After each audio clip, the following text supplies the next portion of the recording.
সবার আগে আমাদের একটা জিনিস বুঝে নিতে হবে, আমাদের কি শর্ত দেওয়া হয়েছে ওইটা আগে বুঝি।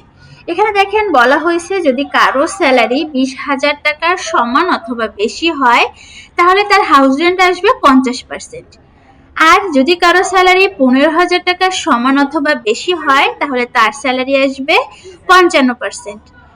এবার দেখেন আরেকটা দেওয়া আছে, সেটা হচ্ছে যদি কারো স্যালারি 15,000 টাকার কম হয় তাহলে তার হাউস রেন্ট আসবে 60%। তো এইবার আমরা সূত্র করতে গেলে প্রথমে ইকুয়াল দিয়ে ইফকে কল করব। ইফকে কল করার পরে বেসিক স্যালারির উপরে ক্লিক করলাম। বেসিক স্যালারিকে ক্লিক করার পরে এবার আমরা চলে আসবো আমাদের শর্তের কাছে। কি বলছে? Basic salary is greater than or equal. Is greater than or equal কত? 20,000। তাহলে ওই 20,000টা আমরা লিখলাম। 20,000 যদি হয় বড় অথবা সমান তাহলে কি হবে? তাহলে হবে হচ্ছে এই যে বেসিকে এইখানে আছে 55%, তাহলে বেসিক ক্লিক করে গুণ চিহ্ন দিয়ে 50%টা দিলাম। এটা আমাদের প্রথম সূত্র শেষ। এবার আমরা প্রথম সূত্র শেষ হওয়ার পরে দ্বিতীয় সূত্রতে যাওয়ার জন্য কমা দিয়ে আবার ইফকে ক্লিক করব।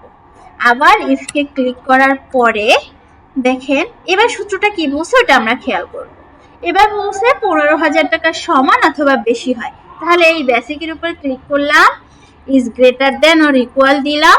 এবার দেব হচ্ছে 15,000 দেওয়ার পরে এবার যদি 15,000 হয় তাহলে বেসিকে